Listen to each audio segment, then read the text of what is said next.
Okay, so this is our last meeting in this particular series, and I feel sort of the way Gandhi did at the end of Satyagraha in South Africa, a bit of a pang, because he had an incredible statement there that was in South Africa that I discovered my vocation in life, becoming a Mahatma, ending the colonial era, probably the biggest understatement in world literature. Anyway, 164B is full already, as is the meditation class. They're both waitlisted, and I've arranged for them to put on manual waitlist, which means the way to get into either of those courses is by being very, very nice to me. But I will, of course, try to get anyone from A into B who wants to do that. I heard a very nice story yesterday from a friend which is remarkably parallel to the story that I just ended Tuesday's class with. Remember the story about these friends of mine who were underground workers in Warsaw who were being arrested by the Gestapo, and their 2.5-year-old boy saved them. Incidentally, I didn't go on to mention, though it is in my book, that both those parents survived the war and ended up finding one another and getting married. And I mean, they were already married. But, the boy who saved them died, but they had another child, and that other child was a very good friend of mine who was for a while the director of the Fellowship of Reconciliation. So it's a very personal story. With this story, I don't have quite such a personal connection, but it's quite remarkable back to back with that one, as I have some friends who live in a fairly rural place in Virginia, in a town called Floyd, Virginia, named after a man named Floyd. And this couple has a large number of dogs, Rolana, and their alpha dog is apparently quite a hunter, and they're often distressed with him because he runs after wildlife and he does a predator-prey thing when he catches them. So, but one day they were startled when this big alpha male dog came trotting in with a 3-day-old fawn in its mouth.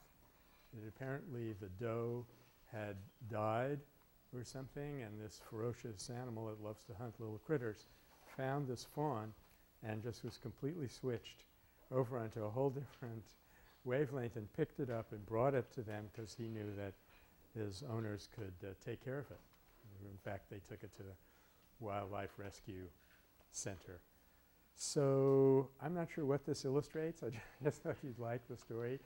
But it does show you, I guess, if we want to make a fuss about this having some meaning, that even creatures that are programmed biologically to be predatory can be switched over to different modalities of behavior. This is pretty common in the animal kingdom, in fact. If a dog is having a fight, a male dog is having a fight with a other male and the other male is starting to win, it will often do what ethologists call going puppy, as it'll lie down on its back and whine and just wave its little paws in the air, and it might even pee to show that it's completely helpless. And that often switches the aggressive animal over to a nurturing mode. So I'm not saying we should try this, especially some parts that are not appropriate for us, but it does show you that there is a limit to biological control systems. They don't program us one way or the other. This is true even of animals on a lower order of evolution. How much truer must it be of human beings? So my famous mantra in this connection is we are not programmed for war, we are not programmed for peace, we are programmed for choice. Looks like I was wrong about those criminal justice statistics. I told you never trust anything having to do with numbers that I say. But this one is kind of unfortunate. I was saying there are about 2 million Americans who are in the criminal justice system at this point. Looks like that was a huge understatement from statistic I've just read. It's more like 7 million. That means that 2 million are actually behind bars, and the other 5 million are out on parole, getting ready to come back in, sort of thing. just cycling through little loose ends to tie up, and I have two waiting. One is Ilana's question was quite fair last time. What's the difference between a vision and a frame? I was thinking about that, and I think a vision is the reason for a whole set of frames. It is in a particular situation like conflict, we will tend to frame a conflict as a potential learning experience, however difficult it may be, where you, the nonviolent actor, have the opportunity and therefore the responsibility of awakening the other person to a better state of awareness.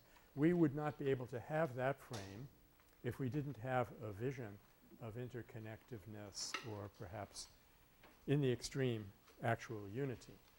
If we had the prevailing vision where people are separate, radically separate, and therefore basically what you see is what you get, and we come in these material packages, we would frame a conflict quite differently.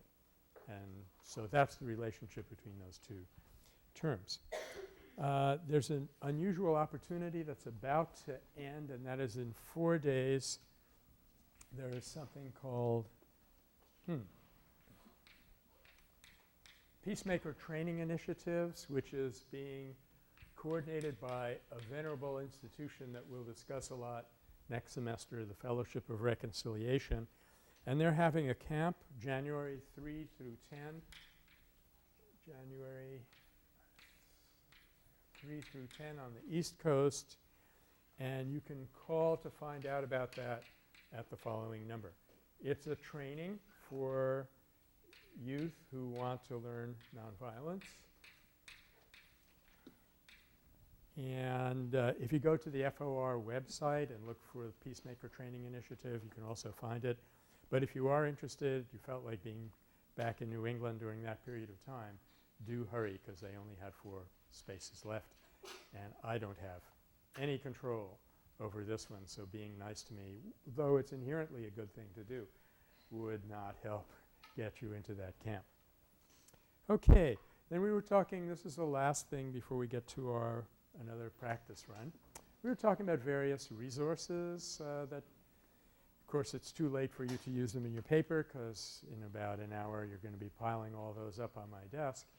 But for future reference, in addition to the Gandhi Serve website that I told you about that is probably the best way to get to the collected works of Mahatma Gandhi online, all of Gandhi's works have been collected into pamphlets like this one on given subjects. And did I mention this one to you before? Okay.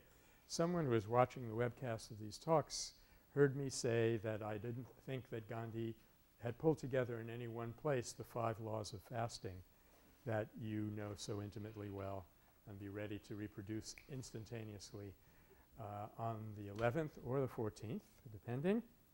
But any idea that you can think of that Gandhi ever spoke about, from toothpaste to women to war, have been pulled together into a pamphlet. And sure enough, there is one called Fasting in Satyagraha, Its Use and Abuse. And all of these have been published by the Navajivan Publishing House. That might be handy. Navajivan means new life or new dispensation.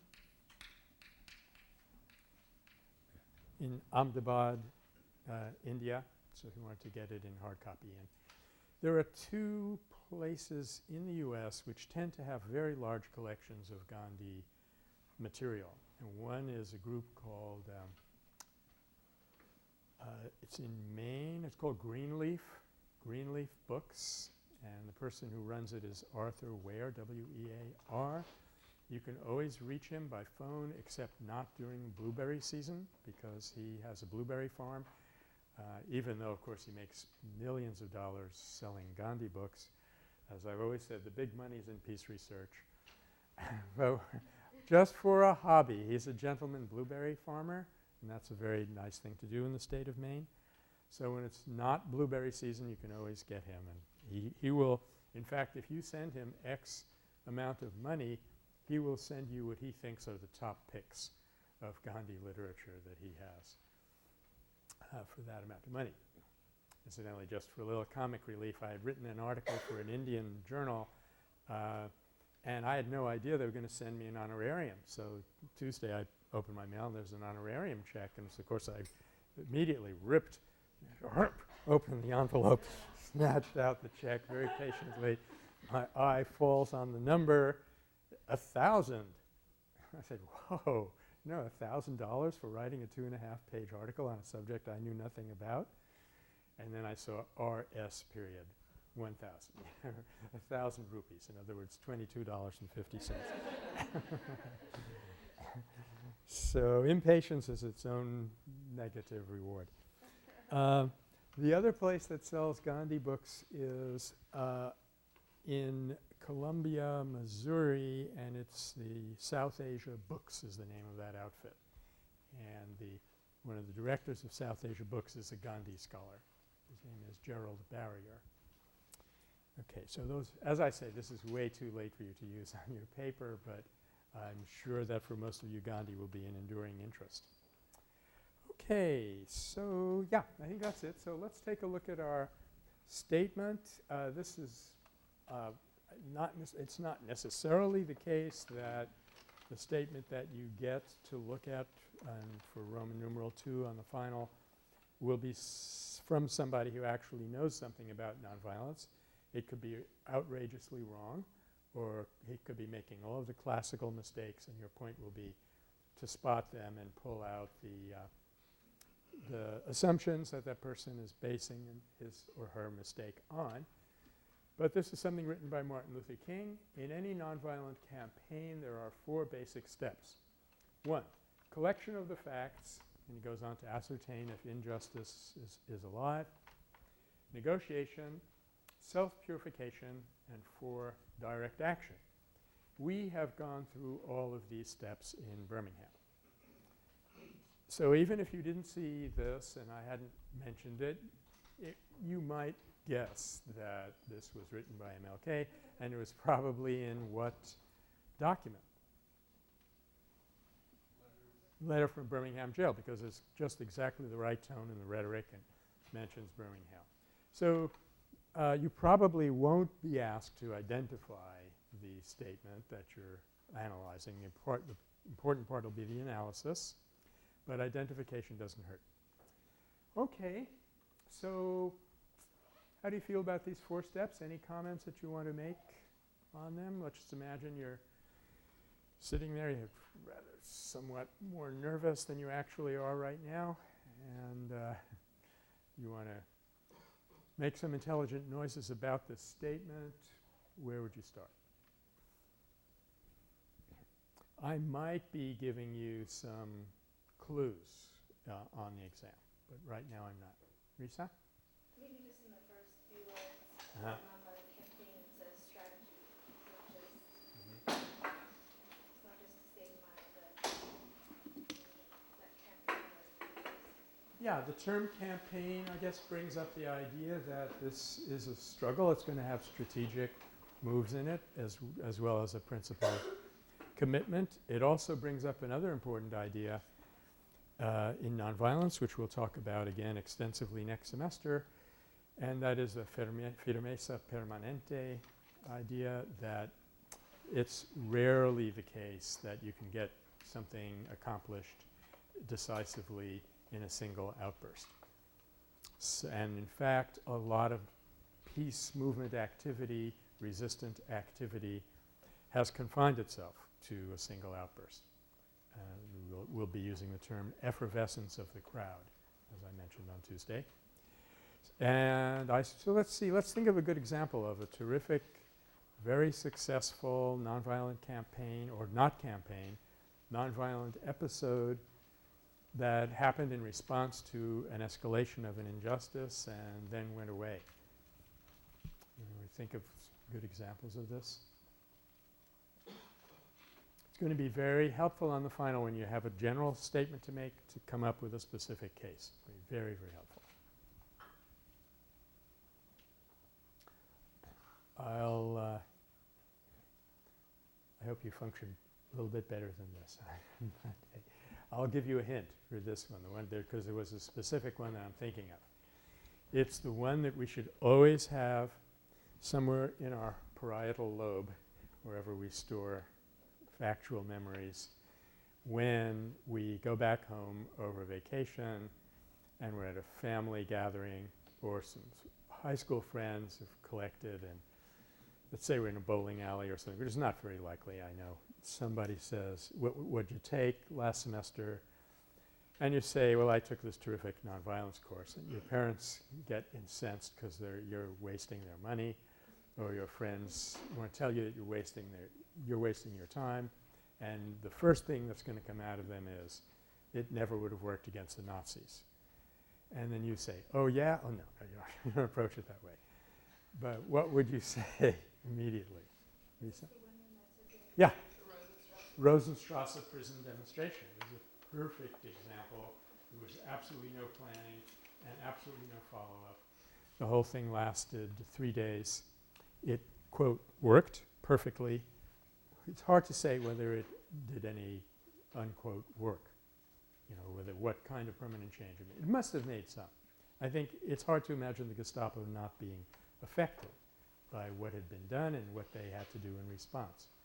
But it certainly didn't bring down the regime. It didn't lead to, you know, any permanent structural change as far as we can see. On the other hand, we're going to be looking at the Otpor Rebellion, which is a student-led uprising in Serbia that converged on Belgrade in January of 2000, and in one day of demonstrations it unseated Milosevic, President Milosevic, who had not been unseated by 11 weeks of NATO bombing. So that gives you a very neat way of measuring the relative force of violence and nonviolence. But that was very different because there was a careful year of planning that preceded that, stepwise, the way MLK is indicating here. And they had a plan for continuing it. They could have done a lot more. But a lot of the people who were involved in the uprising were elected to power. So it's not like it had a terrific outcome, but much better than any one-day outburst of emotion would have been able to create. Okay, so look at how much we've had to say about one word. We have, you know, you're going to have to think about what are the most important things to say. What about the steps, Ilana? Okay. That's something if you could clarify the relation between the Rosenstrasse demonstration and what you're saying about the campaign. You're talking about how campaign is a longer strategy. Yeah, campaign to me implies that you're in it for the long haul. You have a specific goal, but it's going to take a while to get there. So wouldn't you use an example that wasn't of like a single moment? Well, that's what I used it by way of contrast. I wanted to show what happens if you don't have a sustained campaign versus what happens if you do. Yeah. Okay. Joanna? Like self-purification should come first. This is very interesting. It's quite I had the same response, that self-purification should come first. If you're really a Gandhian, what else should we say about it? At what point, this is a trick question, at what point is self-purification appropriate to do? Don't get fooled. What's the right answer? All the time. Yeah, there's no particular point where I'll just be impure today and I'll pick it up my next namaz, I'll fix that. Yeah, Rami. Don't you need to be self-purified to collect the facts, honestly? Well, that's what we're saying, that it makes sense to do it ahead of time and all the time, actually. John, we saved your seat, right? There is some sense in his introducing it here because he may feel that, and I don't think it's quite correct, that you can do negotiation without some self-purification. That's probably not true because you'll negotiate very badly. You might exhibit Matthew, you got some stuff here if you want. You might exhibit triumphalism. Remember, that's one of the items from our list that some people were a little bit unclear about. But I think you'll be a much better negotiator if you go in a frame of mind of dispassion and so forth, and you don't feel that you are completely responsible for the outcome, right? But if you were going to put it in at one point and say here's where it's particularly required, obviously before you go into direct action you must get yourself into the right frame of mind, or the direct action is much more explosive, much more dramatic, can do a lot more harm if you do it badly. You know, I sometimes forget which stories I have told you and which stories I haven't because I have this limited repertoire of stories. So stop me if I told you this one, but I live in a meditation center, as you know, and a friend of ours was saying in the early days of our work together that he was going to go down to San Francisco State because there was some racial difficulties there, like almost, you know, rioting going on. And he was told it may not be a good idea to go down and get embroiled in something like that with so much passion. And he said, well, I'm just going to go and watch. Have I told you this story? Oh, good. Good, good, good. So he went down to just watch patiently from the sidelines, and when he saw the police beating up on the demonstrators and, you know, kicking black people around, something happened. Next thing we know, the phone is ringing. Oh, no, it wasn't this kind of phone. Sorry. This kind of, hello, hi, this is Tim. What's up, Tim? Could somebody come down to the city and get me? Where are you? I think I'm in the 63rd precinct. What happened? I don't know. When I came to, I was sitting on the policeman and punching him. So obviously a lot of very accurate self-purification has to be undertaken if we're going to be in direct action, and we don't want it to backfire, to blow up on us. So if you were going to slot it in at any one point, that's the point where I would slot it in. But I think Joanna's quite correct. This is something that should be ongoing, and that is perhaps one of the differences between Gandhi and King, that he was in contact with his people, had really decades to build up to events that just kind of blew up on King before he had a chance to prepare for them. Okay, what else do you want to say about the steps? Yes, Divya. Maybe for the first two, like for the collection of facts, that could be something like for a person who's following nonviolence, they should always adhere to the facts, the truth. And so if they don't want to be violent anyway, and negotiation would always be for a person who follows nonviolence, reconciliation should be your first instinct rather than domination. Very good. So Divya, you said first of all that, see if I got this right, that collection of facts is an obvious thing to do in any movement which is concerned with truth. Facts are a lot smaller than the truth, but they are a part of the truth, and we are not going to take the attitude that a former president of this country took when he said, I don't care what the facts are, I will never apologize for the American people. Well, we do care what the facts are. We have a broader vision of what constitutes a fact. You know, a human attitude is a very important reality also. But then you said negotiation is a good thing to start with because the aim in a nonviolent framework is reconciliation, not winning. You're not going to stop until you get the injustice cleared up, but you are going to do that in a way that leads to more harmony with the opponent. This is integrative power. And you remember Toynbee, his famous saying, who remembers that? Could be very handy.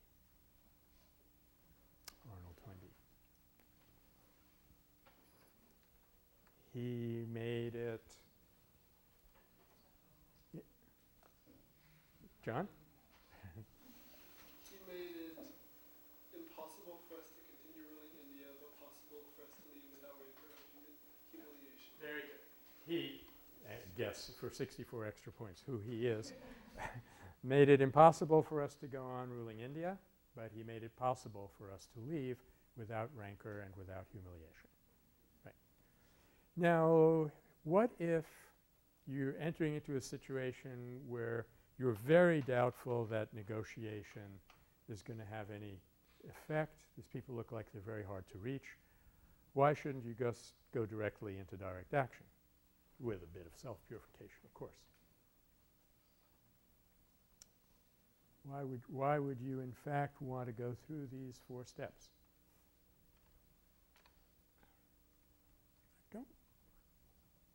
We might not have quite talked about this, but it might have emerged anyway. Carrie, did you? Because you want to try to work it out, or you just oppose them. You want to try to work it out, and I think we can go a little bit further, and I'm going to bring up an example here. The startling way that Gandhi trusted Smuts even after he had already betrayed him once. He let him betray him the second time. The principle here is, Divya, did you want to try a stab at this? I was going to say something different. Okay, hold that then. The principle here, Philip? Is he kind of like an olive branch being handed out? Yes, but what the question I'm raising is why bother handing someone an olive branch when they're just going to treat it like a goat? You know, rip. If they've given you to believe and understand that they're ballistic, they're irreconcilable, would you still do this, Amy? Well, Gandhi stressed that like nonviolence implies complete trust in Uh-huh. positive aspects of human nature. Complete trust in the positive aspects of human nature. That's good, Joanna. I forgot the exact term, but something having to do with human dignity. It reminds me Yeah, human dignity is another important component of this. Yeah. Does it have to do with like you have to go through the stages and like you have to go through the stages progressively in order for it to be effective? You do have to go through the stages in order for it to be effective, but I'm partly asking why. Yeah, Alex? I think that in negotiation you recognize that the other person is capable of negotiating. Yes. So, and that will make them more inclined to do it. Yes, this is what I'm ultimately getting at. So all these steps were very good, but the basic point is that this is not a WYSIWYG universe, and even if a person has just come into your apartment and saying, I'm a Gestapo captain and you're going to be arrested, nonetheless, there still is a human being lurking inside that person. And so the nonviolent actor, especially principled nonviolent actor, will play to that hidden person in the opponent. And there's a Danish proverb, I understand, which goes, and I don't know how to say this in Danish, but it goes, in every man there is a king. Speak to him, he will come out. So you are constantly assuming better of your opponent than that opponent is exhibiting. And Alex was giving us the reason, because your assumption will influence what that person will become. There's very good widespread examples of this in the Prague Spring, the famous case that illustrates civilian-based defense, 1968-69 in Prague, where the Warsaw Pact soldiers came in, 500,000 soldiers. Czechoslovakia is a small country. The Czechs all acted, I mean, they may have screwed up from time to time, but they tried to the greatest extent that they were capable of to act toward those invaders as though they were comrades. And instead of by, shrinking away in fear when they saw the uniforms, step up to them and say, why are you doing this? We're both revolutionaries together. It had, I don't know that we have a lot of hard evidence on this, but it had an effect of moving those soldiers out of their posture of hostility, so that in fact the Warsaw Pact country, the Soviet High Command had to rotate them out of the country and bring in other soldiers who were lied to about what was going on there and went in there with a much more aggressive attitude. So, okay, we've gotten a lot out of this little paragraph here. I had another thought. Yeah, Camilla? Can I ask you something about the negotiation thing again? Yeah. It seems to, this may be totally obvious, it seems to me that putting negotiation at a place so early, like at first I thought it would make much more sense for self-purification to come before negotiation, but now I think that it's important to establish that bond, that connecting thread between the two parties that are involved before the direct action, like a long time before the direct action occurs, because I think it would kind of influence the way that the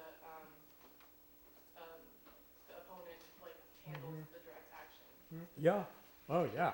If you go right into direct action as your first step, it's going to be painful and destructive to the maximum degree. So even if – that's a very good point. Even if you think the opponent is not going to respond to negotiation, the fact that you have acted in good faith towards him or her could mean that you'll get through that direct action part much less scathed. Yeah. Yeah, that's a good point.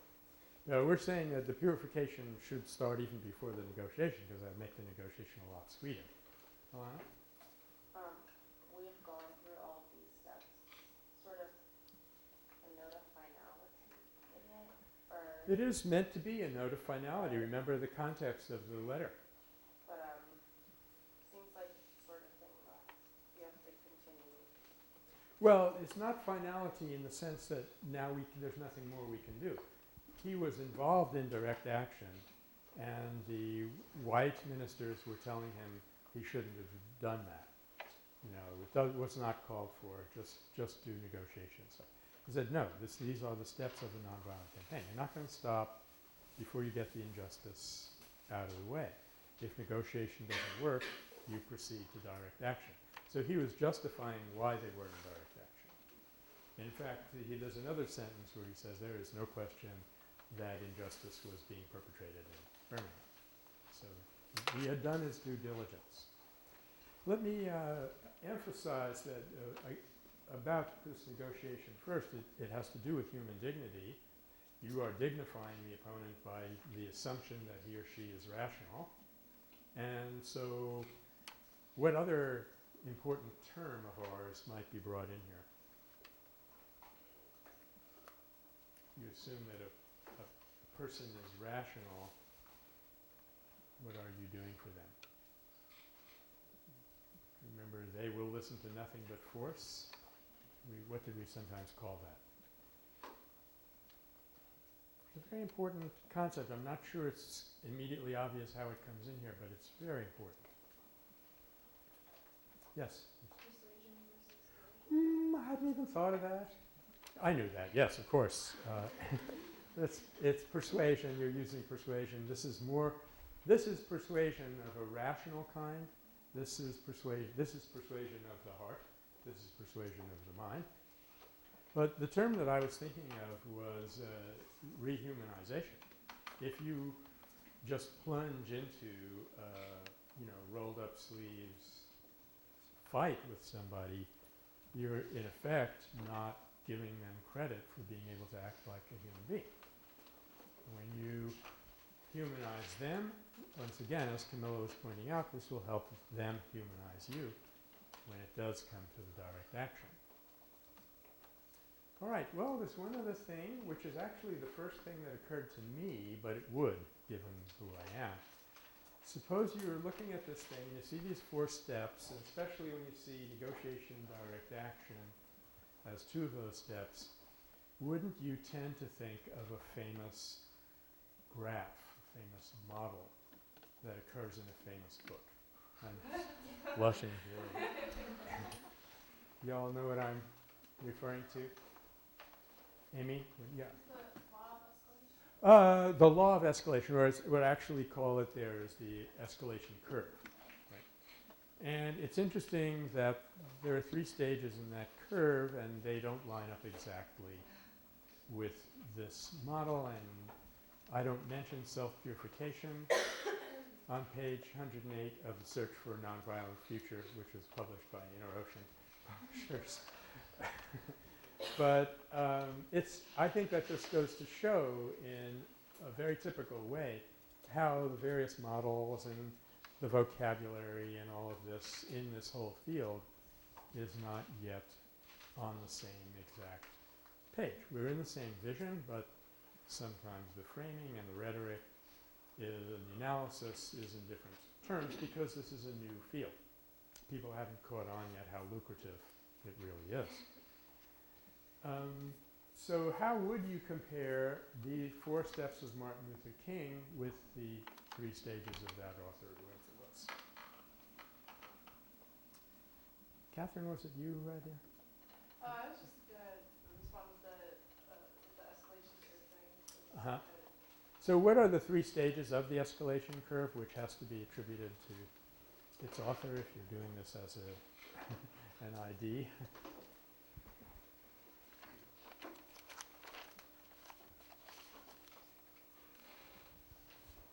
If I must say so myself, and I have to, I think this is a useful model. You could have it in mind. Alex? Correct me if I'm wrong. That's my job description, yes. The first stage is when you can still appeal to the opponent with reason and Right. logic. And then the second stage is when you might have to use direct action, like in the form of satyagraha. Yes. And the third stage is when you're so dehumanized that you have to make the ultimate sacrifice, like put That's down your life. That's right. My first phase is his second step, and my second is his fourth. We have to go from appeals to the head to appeals to the heart. So you have to go from negotiation type practices to satyagraha. And then I divided the satyagraha into two stages and said that sometimes you can get things done by ordinary satyagraha, which is already pretty extraordinary. But in the end, if even that hasn't worked, you have to be willing to risk your life. You're going to lay down your life. And the hope, of course, is that all you'll have to do is risk it. You won't actually have to lose it. But there are cases where both are necessary. However, if someone is arguing with you over Christmas break about, hey, I didn't want to get killed, point out that sometimes people get killed using violence. You can be polite and understated about it, so that in reality you'll actually probably lose your life much less frequently in nonviolence than in violence. But you have to realize that if there's something that's worth dying for, that you have this ultimate weapon, if you will, of laying down your life. And in effect, when you're doing a fast unto death, that is a slow version of this technique. So I'm not particularly bothered by the fact that my scheme and Martin Luther King Jr.'s scheme are not exactly the same. It's not like he's right and I'm wrong. It's certainly not vice versa. But that's just, we're groping for different models to understand all this. John? Did he ever refer to the ultimate sacrifice, or will you never like?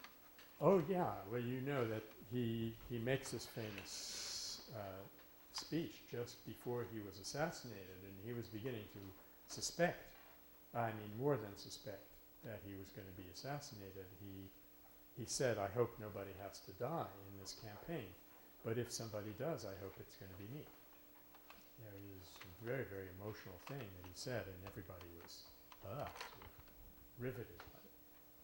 Yeah, so in fact, and it's also, I think, the same speech where he says, I've been to the mountaintop and I've seen the promised land, I may not get there with you. Okay, hold on just 1 second. So what does that illustrate?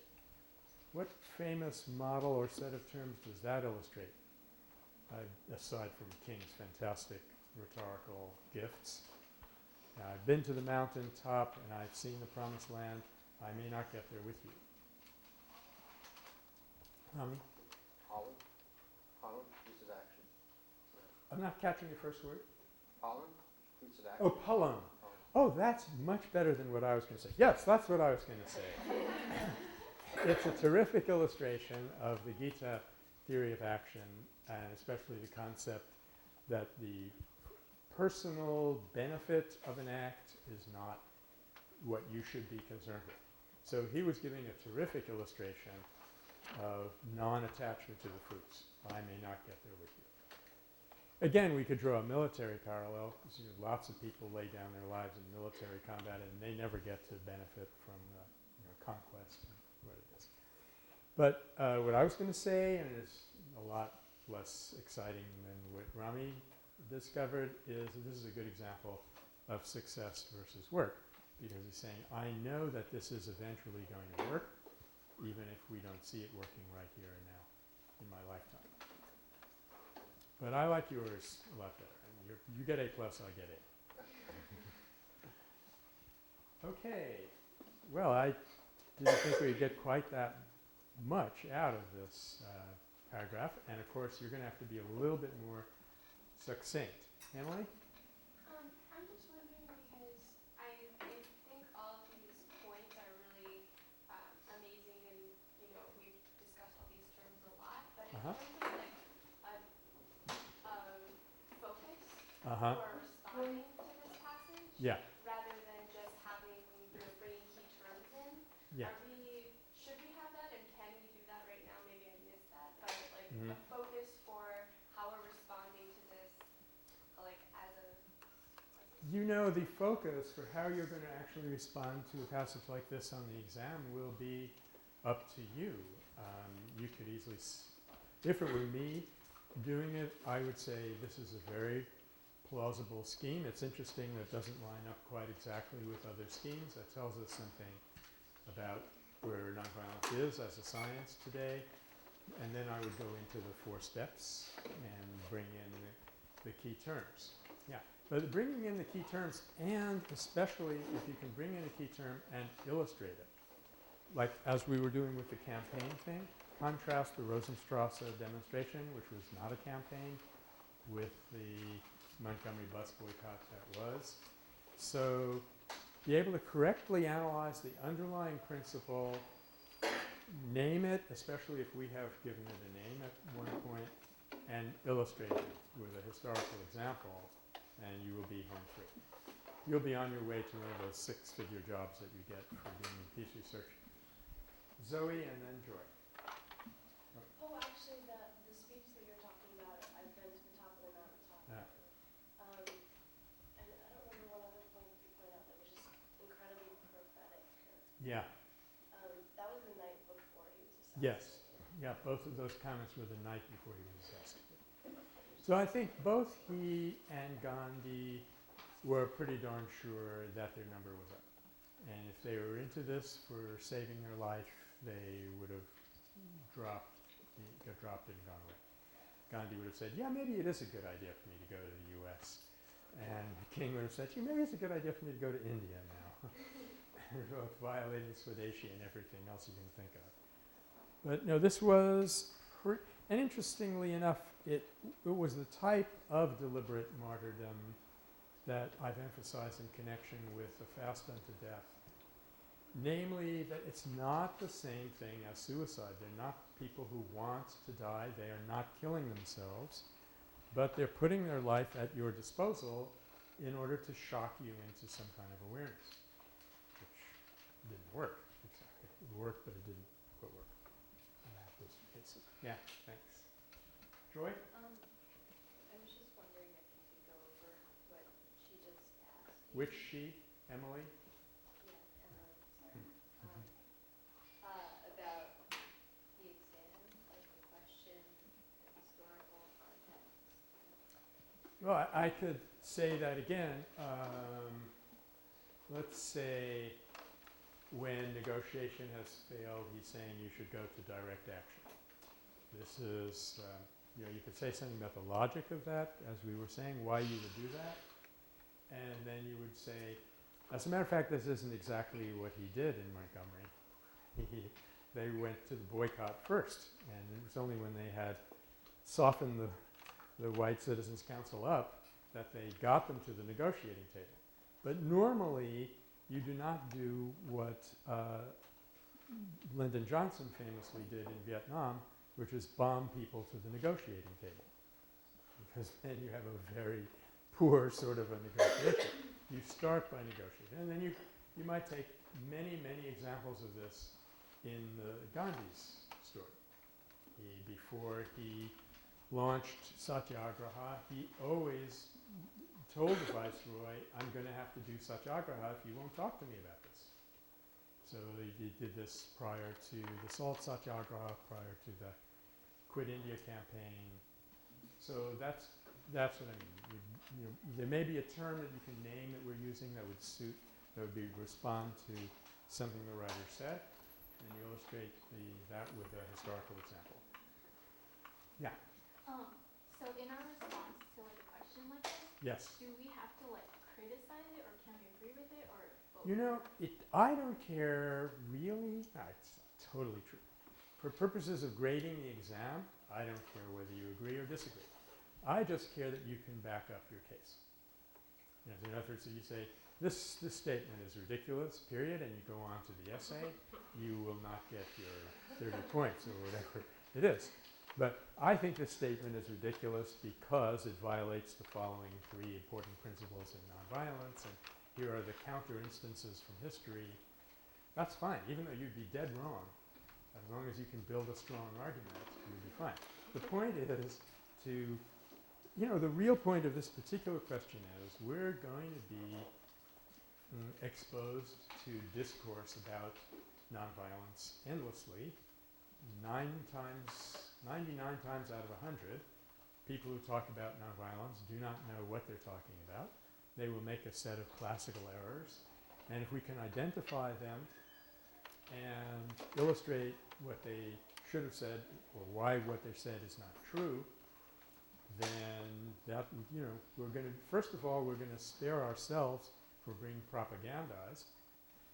One of you who was writing a paper was upset to read, who was it now? It was Hannah Arendt, who is a very, very well-known political scientist, and who wrote The Road to Wigan Pier? Great, keep getting his name. Orwell, George Orwell. Orwell and Arendt both said that Gandhi, in fact, this may show up on your file now that you mention it. They both said, of course you didn't mention it, I know. They both said that if Gandhi had tried nonviolence in Germany, he would have been killed instantly. It would be a complete failure. It only worked because the British were so polite.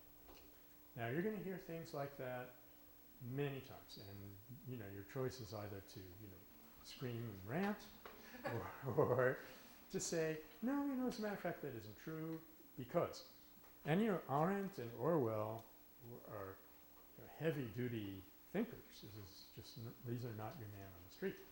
But still, despite everything that she was able to understand about violence, she never really was exposed to any information about nonviolence. So even a person who was that brilliant, and she was one of the best political scientists of all time, she didn't understand what nonviolence is, what the principles are, how you use it. Okay, so now I'm at your disposal. Any things that you've come up with in the course of your intense midnight study sessions? Unfamiliar terms, fuzzy concept. You might be wondering, do I have a 9mm in the top left drawer of the desk? As far as I know, not. So where should we go from here? Sid. What is the name of that principle? If, with the man running in here and shooting all the I don't know that it actually has a principle, a name. I mean, I call it the madman with the sword illustration because that's that's how Gandhi addresses it. Suppose a madman is coming through the village with a sword. The one who dispatches that lunatic will have done the village, will have done society a favor. Yeah. Can you go over the 3 stages of religion? The 3 stages of religion. Yeah, we did a little bit about that on Tuesday. So, who would like to try running us through those? I want you to do 2 things. Tell us what the 3 stages are, and then, of course, tell us why we care here in PACS 164A. So again, we don't want to confuse this with the revelation, assimilation, co-optation. Those 3 devolutionary stages. These are evolutionary stages that go through human consciousness on a very broad scale. Alana? Yep, it's you.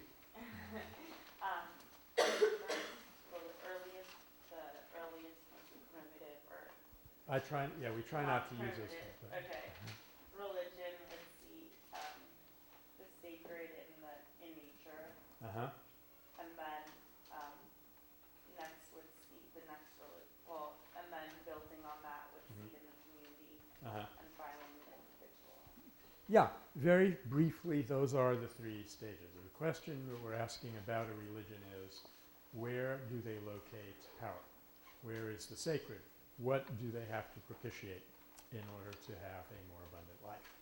And the earliest stage with these religions are the animist religions, and they still exist in the world. In fact, I once got into a lot of trouble with a Japanese student by saying that this is an early stage that we should outgrow, because they still practice it in the context of other stages. But in any case, it would seem, and it's very hard to get any hard evidence for stage number one, that human beings first sensed the sacred nature of life in the surrounding world, in nature, which they felt very, very close to and a part of. Then they start seeing it in the community, and this is the classical religions of the West, the classical period in the West, the Greek and Roman. So that's where the gods are the gods of the community. And that really doesn't do us a whole lot of good from the point of view of nonviolence. Okay, now why is stage 3, which locates the sacred in the person, such a big breakthrough from purposes of developing nonviolence in the world? What is it doing in this class? Why did I spend so much time talking about it? And it couldn't just be from its inherent interest, because everything I've said is inherently interesting. Yes, Amy. It kind of illustrates like the idea of heart unity. Okay. Like every person is sacred, so you can't, you don't want to be violent to anyone. Everyone's a friend at equal level, and it also justifies person power. Right. I would say that is the main thing, that it is the sort of historical evolutionary basis for person power, and that person power is the core of principled nonviolence, though people power is also kind of neat. And it illustrates heart unity, because if every individual is sacred, then you cannot really hurt another individual without violating sacred unity. John? Is that the same as that of God? It is exactly. It's why I like the Quakers so much, because they base their faith on the principle that there is that of God in every man. Eventually they would also include women, but the point is that this is why they're not so keen on formal, established worship. This is why George Fox goes into a church and he says, this is not the church, this is a steeple house. The church is the people. And then he will go to the minister. This is one of the reasons why he was constantly being beat up, run out of town, thrown in jail, and stuff like that. And he would say to the minister, are you in the frame of mind that the disciples were in the primitive Christianity? And of course they would say, no, I have a degree from Cambridge, but I'm not anymore, however they would put it, not more anywhere aware of the light than anybody else. And he would say, so you step down and let me talk. And that endeared him to everyone. But for our purposes, I don't think that it's possible to have real nonviolence without being aware that the individual is sacred. And if you remember on Tuesday I said you can approach this, or from this you can get both a negative and a positive development. Remember that. Why is this important negatively? This is more or less what you said, Amy. Yeah. Ilana? Meaning, how can it be construed negatively? No, not how can it be construed negatively, but this is a truth which has norms which are both prohibitive and constructive that come from it. But you can't hurt another person Right. if they have God in them. Right. If you hurt another person, you are, to that extent, desacralizing that of God. So in itself, this is just negative. It's just telling you what you cannot do. But I'm okay with that for starters. Remember, I'm always saying you can back into nonviolence if you will deny yourself the capability of being violent. But positively, it's even more important that there is that of God in every person. Why is that positively important for us? Think of our own situation now in the U.S. You know, how well are our large institutions working? Okay. You know, we don't even have a reliable voting system anymore. The economy, the military, everything is kaput practically. And if we were to look to the big institutions, or take the media, for example, this Otpor rebellion, which took a year of careful planning, was described in one journal as a mob descended on Belgrade. They're just completely clueless. They have no idea. You can't plan nonviolence because it doesn't exist, right? Anyway, let's not get too carried away. All of our big institutions are failing us. So there is a response that says, well, we need to mobilize millions of people then. But there's another response that says, we haven't even begun to tap into our resources. Because if we do a lot of this stuff, King Stage 3, there are untold resources within the human individual which we haven't even begun to use. So person-based nonviolent revolution is the name of our game. Sid? Does that relate to Gandhi's idea of Swaraj as being not only like self-home rule, but like self-rule and self-control? It strongly, The individual has to rule themselves. it strongly relates to that concept that, in fact, for him, Swaraj is, as a political concept, as a political achievement, is the result of individual self-rule, self-control, anarchism of the good kind. Yeah. And he was accused of taking the word Swaraj from a religious context and using it in a political context. He said, I did it purposely. That's exactly what I think the truth of the matter is. Good. So that's a good connection. That's it. Okay. I just realized that I forgot to do something which is really not untypical. And in fact, if I don't tell you about it, I'll forget to mention it later. So let me tell you about it now, even though it's extremely boring.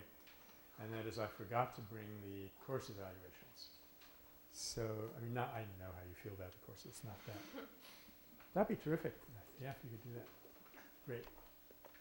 Thanks a lot. Okay. So that solves that problem.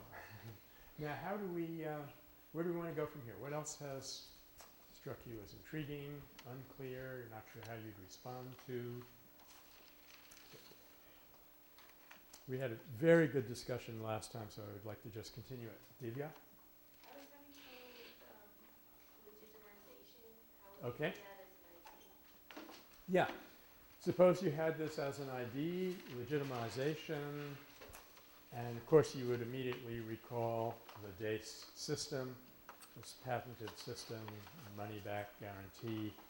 So the first thing you want to do is define it. And who would like to quickly define legitimization or legitimacy? Anyone?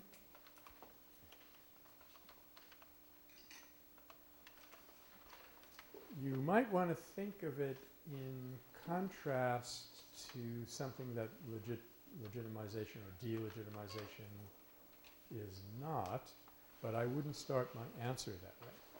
But you might start your thinking by saying legitimization is not the same in itself as institutionalization. You can delegitimate something and it will still carry on as a vestigial sort of institution. But if you get rid of the institution without delegitimizing the thing, war, racism, whatever we're talking about, it's going to come back.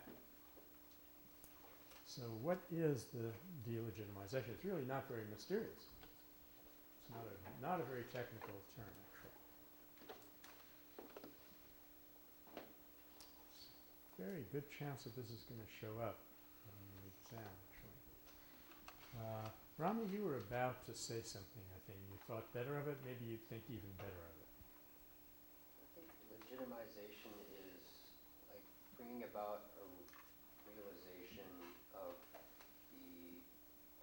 why a certain practice is proper, Uh-huh. and why, like for instance, seeing humanity in others and treating them according is legitimate. To understand that is in effect delegitimizing delegitimization. Yes, So it's delegitimizing dehumanization in a way. Yeah. Yes, where it came up, actually, if I remember correctly, was in my sort of grand summation of what I think King achieved. And what I said was he succeeded in delegitimizing racism. There were others that helped. In a funny way, Hitler helped. He showed how hideously ugly racism actually is. But then King came in and showed in a much more positive way how illegitimate it is to say that another human being is not a human being because they belong to a different race. Now, very effectively delegitimated racism. You cannot pass a racist law in the South nowadays. However, I went on to say, because of the shortness of his career and for whatever other reasons, he did not delegitimize or delegitimate violence. Unfortunately, racism is an offspring of violence, so that with it still being perceived as legitimate, racism was bound to come back. So to delegitimize something is to make people understand that it's not true, it's not legitimate. Joanna? Who could we attribute this to? Who you should, I don't think you can attribute this to someone. Thank you very much. Because it's a term in common usage. Yeah. I think if anyone, I probably got the term from Kenneth Boulding. And if anyone invented it, I would say he did, but I wouldn't say that he owns it in the sense that he owns the three faces of power. Okay? So, and then contextualize it and explain why it's important. Next two steps. I don't know that. Yes, Julia. Can you just repeat the define part because I was a little, I got what it's not, but. Okay. I think it's actually best to start with the negative term, delegitimization. The context is you are confronting some kind of injustice.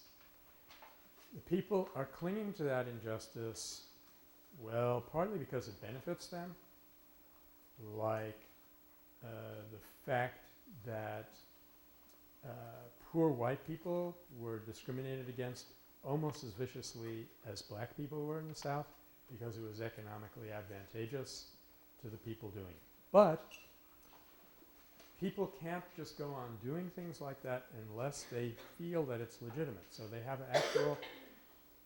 actually have the idea that racism is part of the natural order of things, and this is how society is organized. And if you were to abolish racism, particularly in the most horrible and violent way by interracial marriage, then what you would do is you would bring about a crisis of non-differentiation. In other words, you have a body of people who feels that racism is legitimate. And legitimate, meaning it's founded in reality, it's just, it's valid, it's something we have to value and cling to. And one of the most powerful moves that you can make, which is going to make the direct action, if you have to go into it, a lot easier and a lot less painful, and maybe won't even be necessary, is to delegitimize racism in the minds of those people. So one of the fastest ways to do that is to show them that the dehumanized group is capable of nonviolence, which it turns out, although people will not tell you this, we have in our minds the notion that nonviolence is a preeminently human characteristic. Animals can sometimes respond in a nonviolent way, like that alpha dog that I was telling you about at the beginning of this hour and a half. But fawns cannot decide to be nonviolent in order to produce that kind of reaction in dogs. They either are hardwired for that or they're not. I suppose what I just said was interesting but irrelevant. I think the definition of delegitimization is, so don't try to do that on the exam. The definition of delegitimization is awakening people to the reality that something they are clinging to is not legitimate.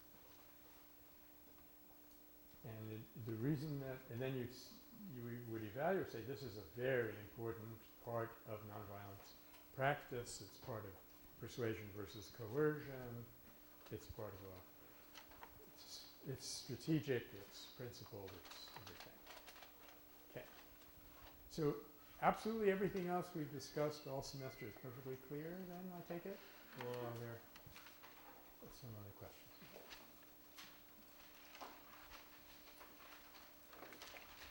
Okay, Sid and then Angela. I was just wondering if you could talk a little bit more about the criminal justice system and like retribution versus restoration. Right. We'll probably talk about criminal justice reform more next semester because this is an ongoing thing. But it illustrates very well how if you have the wrong vision, you come up with the wrong frameworks. So if your vision is that there are good guys and bad guys, in other words, you think the world is a grade C cowboy movie, which apparently some people who hold high office in this country, no names please, actually believe, or rather if they don't actually believe it, they know that they'll get a lot of votes for pretending to believe it. If you have that kind of vision, then when somebody commits a crime, you're going to use a moral framework and say they've done something immoral and they have to be punished. So then you build jail after jail after jail, put millions of people in there, and you never notice that it isn't working. But if your vision is that we're all interconnected, people make mistakes, and as Barack Obama said in a historical speech yesterday, somewhere I think in Southern California, I am not in favor of putting people in prison for the rest of their life because they made a mistake. You're looking upon destructive, aberrant, unacceptable behavior. To be sure, it has all of those characteristics, but it's a result. It's a mistake, and the mistake has to be corrected. And you're going to correct that mistake through education. And you build institutions to do that, then you're practicing restorative justice. And I gave you that one really arresting wrong word to use in this context, really striking example of how this is done in some African communities where everybody sits around and has to say something good about the person that's created has done the mistake, because what you're doing is you don't want them to identify with their mistake. Just as I was saying about what fraternization did in Prague Spring. If someone comes in with a uniform and says, you have to do this, and you obey, you are validating that uniform. But if you step up to them and say, wait a minute, we're both Slavic, we're both revolutionaries, we're good communists, then you're bringing out a different concept of who they are and helping them to move to a better concept of who they are. So that's the basic principle. Now another part of this is that retributive justice very much goes along with stage 2 religions, because it's a state that's doing the retribution, not the individual. When the individual does his or her own retribution, then you get Iraq. That's what's going on right now. The Hatfields versus the McCoys, and that's what the whole scapegoating thing was invented to put a crude kind of end to. But what was I saying? Yeah, it's if you have a stage 3 outlook on life, you're going to tend to believe that the crime, the persons involved are the victimizer and the victim, not the society. So if you're going to build institutions, they're not going to be prisons that keep the victimizer away from the victim indefinitely. On the contrary, you're going to try to bring them together. So I cited this one practice, VORP, which stands for Victim Offender Reconciliation Program, which is what they do. In a mediated context, you sit these people down at the same table and try to work out, first of all, healing the breach in the relationship, and second of all, what are we going to do by way of restitution? So, and there are many other aspects of it which we haven't had time to discuss, but it's very clear that retributive justice is the justice system of a violent society, and when you would try to change it to a restorative justice system, we are hinting that we could have a nonviolent society. So that would be a really important piece for us in this country right now to try to tackle. Okay, Andrea, you still have a question? What is unanimous violence? Unanimous violence, okay, good. That's a nice, handy, workable technical term. Who wants to define it, attribute it, contextualize it, and evaluate it? What's unanimous violence?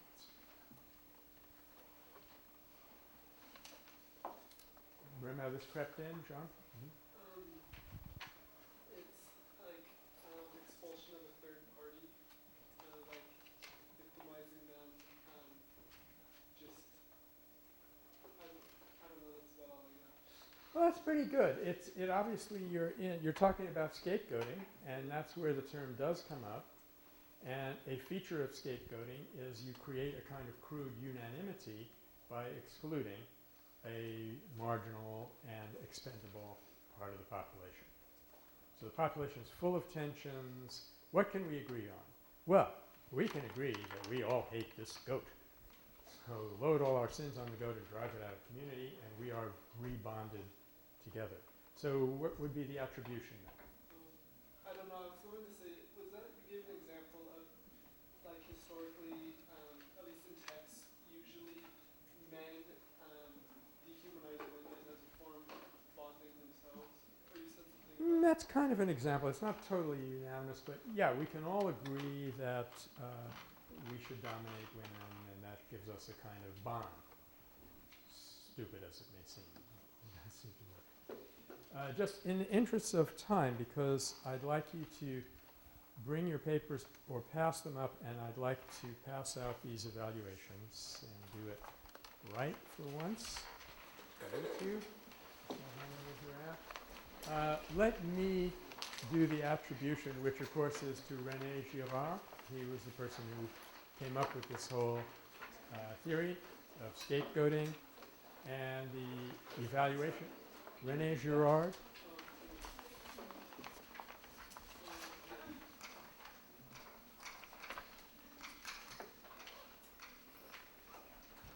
It should actually be René Girard, but we could say René Girard.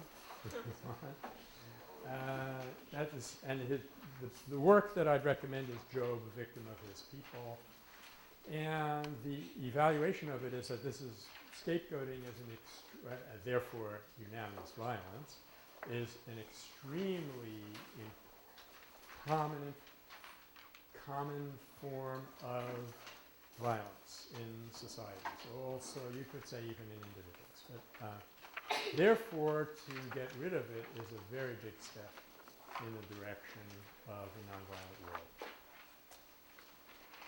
Yes? So unanimous violence is scapegoating, or? It's a part of scapegoating. Unanimous violence refers to the fact that everybody in the in-group has agreed to expel a victim. And that's why, if you remember, in the Jewish code, there was a law that said that if everybody is against a person, that person must be set free. Because the likelihood is that it's a scapegoating process going on and not just a justice process going on.